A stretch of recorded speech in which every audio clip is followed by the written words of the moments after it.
இன்னைக்கு இந்த மதீனா எவ்வளவு அழகா இருக்குது, எவ்வளவு பரக்கத் கொட்டுது அந்த மண்ணுல. இந்த ரவுதா ஷரீஃபுக்கு 24 மணித்தியாலமும் அஸ்ஸலாமு அலைக்கும் யா ரசூலல்லாஹ், அஸ்ஸலாமு அலைக்கும் யா ரசூலல்லாஹ். உலகத்துல அல்லாஹ்வுக்காக அதிகம் கஷ்டப்பட்டதால இன்றைக்கு உலகத்துல அல்லாஹ்வால எல்லாரை விடவும் உயர்ந்த அந்தஸ்துல அல்லாஹ் உயர்த்தி வச்சிருக்கிறார்.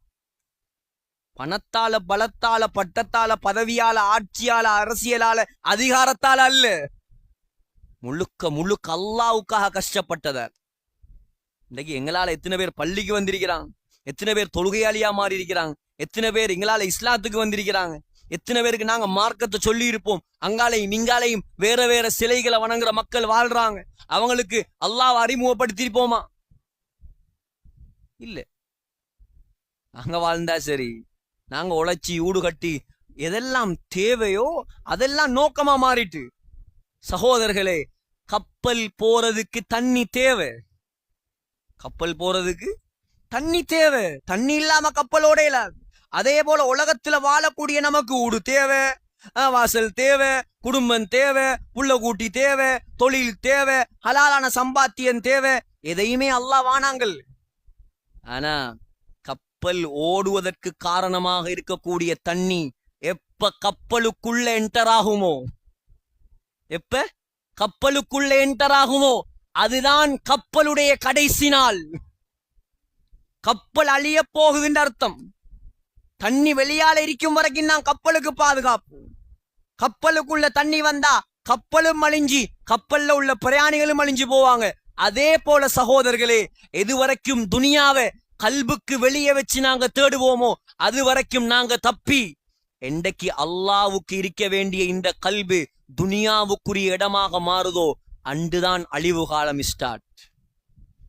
அல்லாஹ் சொல்லிட்டான், அல்ஹாகுமுத் தகாசுர், அதிகமா பணக்காரனாகணும்னு அதிலே நீங்க போய்த்தீங்க.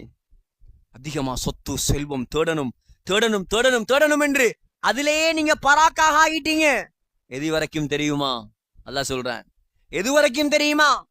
ஹத்தா ஸுர்துமுல் மகாபிர், கபருக்கு உங்களை கொண்டு போய் வைக்கும் வரைக்கும் தான். அன்றைய நாள் வழங்கும் எல்லாம். கண்ணை மூடக்கூடிய நாள், சக்கராத்துடைய நாள், கர்கராவுடைய நாள், தொண்டை குழிக்கு ரூகு வரக்கூடிய நாள், மலக்குல் மவுத் கண்ணுக்கு முன்னால் வரக்கூடிய நாள், எல்லாமே மூடப்பட்டு வேற வேற திரைகள் திறக்கப்படும் நாள். அன்றைய நாள்ல தான் புத்தி வரும். ஆனால் அப்ப புத்தி வந்த ஒரு பிரயோசனமும் இல்ல சகோதரர்களே. இப்ப புத்தி வரணும், அல்லாஹோட நெருங்கணும், தொழுகையில வீணடிக்கப்படாது, பாவங்களை செஞ்சிடப்படாது, பெரும் பெரும் பாவங்கள், வட்டி, ஹராம், இதுல எல்லாம் இறங்கிடப்படாது. தௌபா செய்யணும், அல்லாஹுவ நெருங்கணும், குடும்ப உறவை சேர்ந்து வாழணும், தொழுகைகளை பேணுதலா தொழணும், பள்ளிவாசலுக்கு டைமுக்கு வரணும். சுபகு தொழுகை குறிப்பாக ஆக முக்கியமான தொழுகை இன்றைக்கு ஆக வீணடிக்கப்படக்கூடிய தொழுகையா மாறிட்டு. ஹஜ்ரத் உமர் ரலியல்லாஹு அன்ஹு கொலை செய்யப்பட்டது சுபகு தொழுகையில வச்சு. ஹஜ்ரத் அலி ரலியல்லாஹு அன்ஹு கொல்லப்பட்டது சுபகு தொழுகையில வச்சு. ஸல்லல்லாஹு அலைஹி வஸல்லம் மக்காவுல கடைசியாக தொழுக சுபகு தொழுகை. ஸல்லல்லாஹு அலைஹி வஸல்லம் உலகத்துல கடைசியாக தொழுக ஹிஜ்ரி 12ஆம் ஆண்டு ரபியுல் அவ்வல் மாதம் திங்கட்கிழமை சுபகு தொழுகை. உலகத்துல ஸல்லல்லாஹு அலைஹி வஸல்லம் தொழுக கடைசி தொழுகை. சகோதரர்களே, ஆகையால் அல்லாஹ்வை நெருங்குவோம். எல்லாம் வல்ல அல்லாஹ் நம் அனைவருடைய பாவங்களை மன்னிப்பானாக.